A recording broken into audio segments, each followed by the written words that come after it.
오늘의 말씀 열왕기상 6장 1절에서 13절 말씀입니다. 이스라엘 자손이 애굽 땅에서 나온 지 480년이요 솔로몬이 이스라엘 왕이 된 지 4년 12월 곧 둘째 달에 솔로몬이 여호와를 위하여 성전 건축하기를 시작하였더라. 솔로몬 왕이 여호와를 위하여 건축한 성전은 길이가 60규빗이요 너비가 20규빗이요 높이가 30규빗이며 성전의 성소와 주랑의 길이는 성전의 너비와 같이 20규빗이요 그 너비는 성전 앞에서부터 10규빗이며 성전을 위하여 창틀 있는 붙박이 창문을 내고 또 성전의 벽 곧 성소와 지성소의 벽에 연접하여 돌아가며 다락들을 건축하되 다락마다 돌아가며 골방들을 만들었으니 하층 다락의 너비는 5규빗이요 중층 다락의 너비는 6규빗이요 셋째층 다락의 너비는 7규빗이라.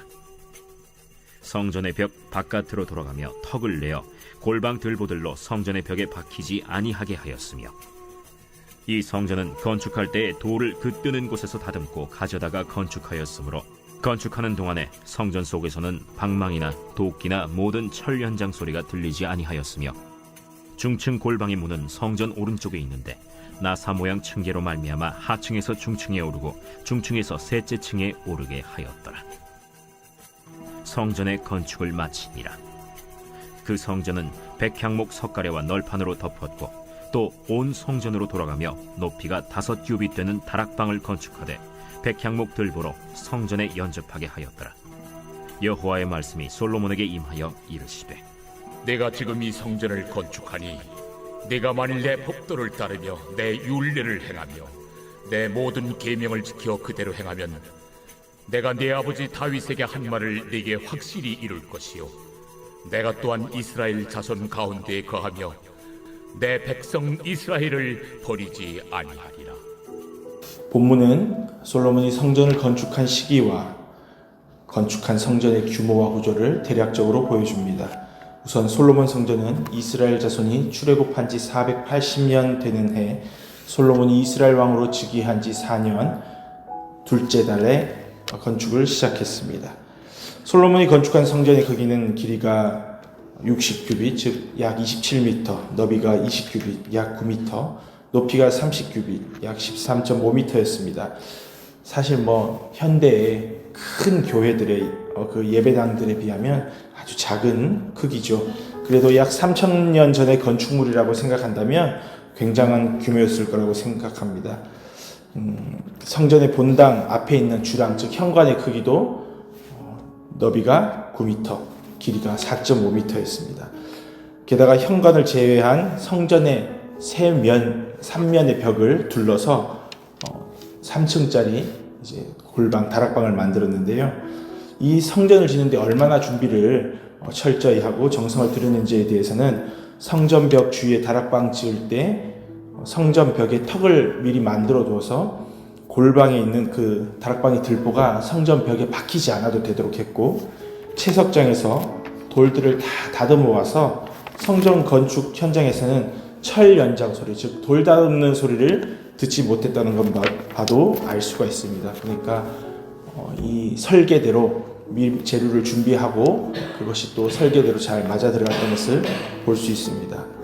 이렇게 성전 건물을 다 지었습니다. 그런데 성전을 지을 때 여호와의 말씀이 솔로몬에게 임하십니다. 오늘 본문은 솔로몬이 짓는 성전의 그 규모와 철저한 준비성에 대해서는 하나님께서 어떤 언급도 하지 않으시고 단지 네가 이 성전 짓기를 시작했구나 정도의 언급만 하십니다. 그 대신 하나님께서는 솔로몬에게 다시 한번 다윗에게 하신 약속을 상기시키십니다. 12절 13절에 내가 지금 이 성전을 건축하니 내가 만일 내 법도를 따르며 내 율례를 행하며 내 모든 계명을 지켜 그대로 행하면 내가 내 아버지 다윗에게 한 말을 내게 확실히 이룰 것이요 내가 또한 이스라엘 자손 가운데에 거하며 내 백성 이스라엘을 버리지 아니하리라 하셨더라. 아멘. 사랑하는 사도교회 성도 여러분, 하나님의 집, 즉 성전은 무엇을 하는 곳입니까? 하나님을 예배하고 죄사함을 받으며 그 은혜에 감격해 제사 드리는 장소입니다. 하나님의 임재를 경험하며 하나님과 만나는 거룩한 장소입니다. 사실 하나님께 중요한 것은 번듯한 건물이 아니죠. 함께 모여 예배하는 하나님의 백성의 마음, 예배자의 태도입니다. 일주일 내내 세상 속에서 찌들어 살다가 일주일에 한두 시간 하나님 집에 와서 드리는 예배도 안 드리는 것보다야 없는 것보다는 낫겠습니다. 하지만 하나님께서는 우리가 일주일 동안 살아가는 그 삶 가운데 하나님 말씀에 순종하는 것을 원하십니다. 왜냐하면 오늘 12절 13절에 하나님의 말씀에 순종하는 백성 가운데에 하나님이 함께 계시며 버리지 않겠다고 약속하셨기 때문입니다. 그런데도 오늘날에도 여전히 사람들은 그 모이는 장소에 신경을 많이 씁니다. 그리고 크고 화려하고 아름다운 교회 예배당에는 너도 나도 한 번쯤 가보고 싶은 마음이 듭니다. 하지만 상가지하의 작은 교회 예배당이나 오래되고 낡은 예배당에는 좀처럼 관심을 갖기 힘듭니다. 그곳이 정말 하나님을 섬기는 이들의 공동체라면 하나님은 어느 곳이든 계실 텐데 말입니다. 내 눈이 즐겁고 내 몸이 편하고 내 마음에 들어야 하나님을 만날 수 있는 것처럼 착각하는 것이 우리에게 있지는 않습니까? 하나님은 아벨이 제사 드린 장소를 기뻐하신 것이 아니라 아벨과 그의 제물을 받으셨습니다.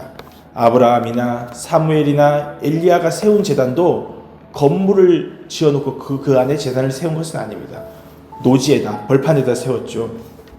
출애굽 시대의 성막이나 이후의 성전이나 포로기 이후의 회당이나 오늘날에도 하나님은 어디서나 동일하게 역사하십니다. 하나님은 우리가 예배하는 때와 장소 그 상관없이 변함없이 역사를 하십니다. 그렇다면 우리는 하나님을 만나기 위해 하나님을 예배하기 위해 어떻게 해야 될까요? 우리의 마음 중심을 준비해야겠습니다. 하나님의 말씀에 순종하는 삶으로 나 자신을 하나님께서 받으시도록 드려야 하겠습니다.